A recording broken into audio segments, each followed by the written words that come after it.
Good morning all primary 5. Welcome to our science online class. Hopefully all of you are fine and you are ready to study science with Teacher Lina. Okay, before we start, we must pray. Okay, behave yourselves. Thank you Jesus for this beautiful morning. Now we want to study science. Please help us to understand all the lessons that will be taught by our teachers and give the patience to our teacher to teach us. Thank you God. Amen. The objective of the study, the first to understand about evaporation, the second to determine the rate of evaporation, and the last to explain what happens when a liquid evaporates from a solution. Well students, have you ever had evaporation? What is evaporation? Please open your science textbook page 8. Okay, look at the picture. The first picture, Aisa saw this puddle of water on her way to school in the morning. When she returned in the afternoon, she noticed that the puddle had disappeared. What happened? Anybody knows why the water disappeared? The water in the puddle had gained heat from the surroundings and changed into water vapor. Okay, repeat after me, water vapor. Do you still remember?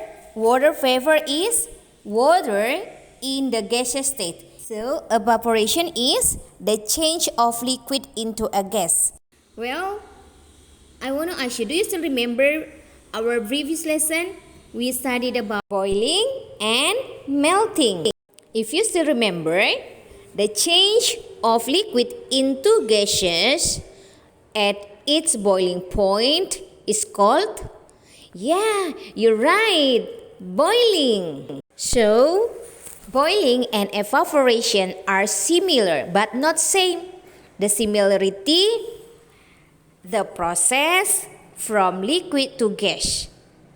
But the difference, the water boils at boiling point, but the water evaporates takes at any temperature.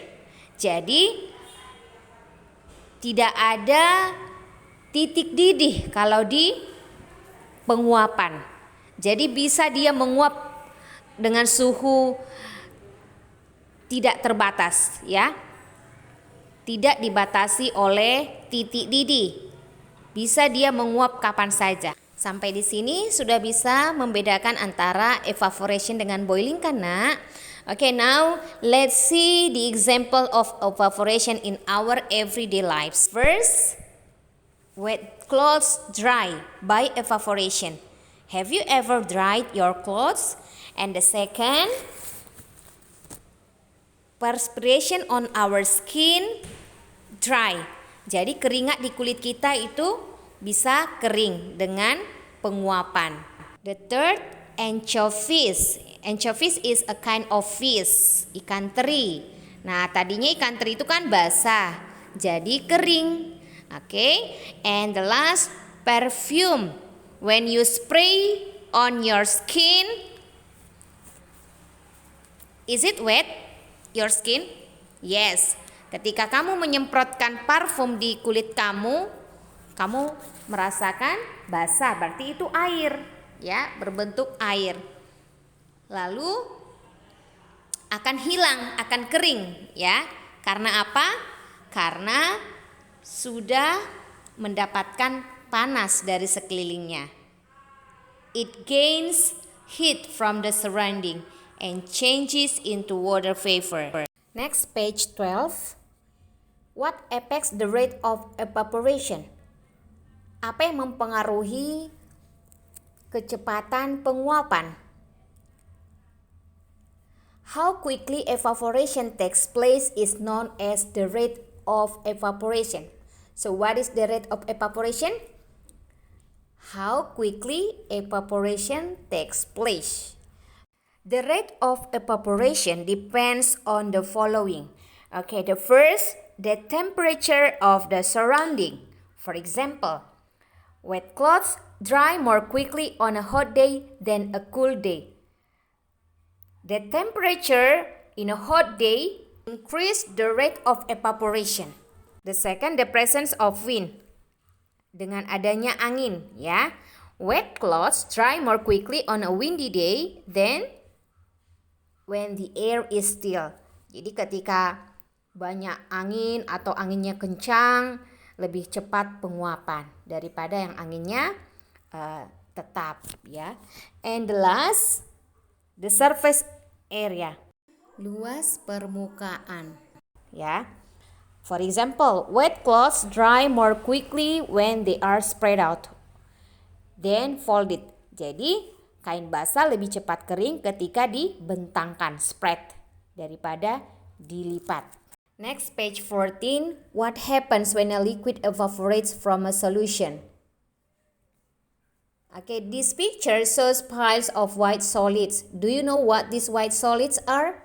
The white solids are salt from seawater. Have you ever swum at the beach? And then have you ever tried the seawater? The seawater is salty.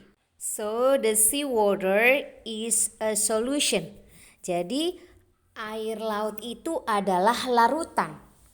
Larutan antara air dan juga garam. Nah, bagaimana untuk mendapatkan garamnya? Adalah dengan cara penguapan. Salt is solid, ya. Garam adalah padat. Okay. When solid dissolves in a liquid, a solution is formed.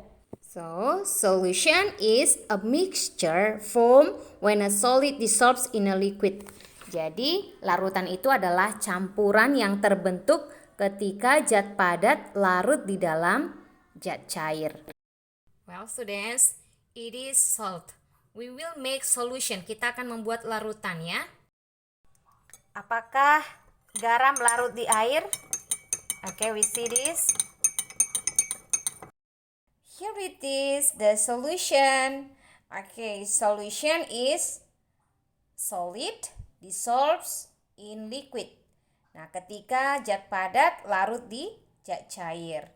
Nah, bagaimana untuk mengambil garamnya yang ada di dalam?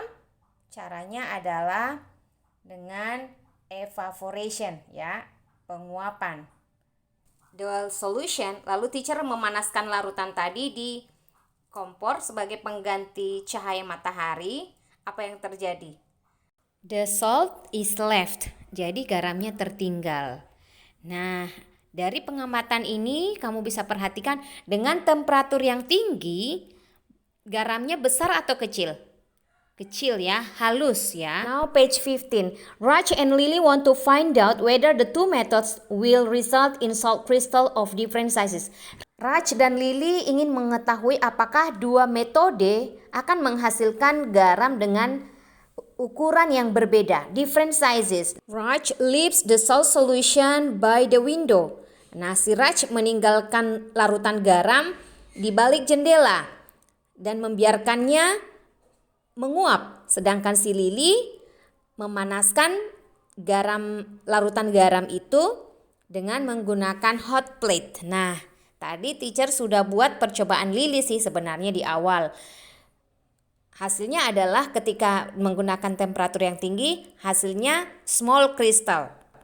Nah, kalau Raj, karena di balik jendela tidak begitu panas, berarti kristal yang dihasilkan adalah kebalikan halus, yaitu kasar. Nah, jadi garam yang dihasilkan berbeda ukuran, different sizes. I think that's all for today. For your exercise or your assignment, please do it on your science notebook. And don't forget to send to Teacher Lina. Thank you for watching this video and see you. Bye-bye.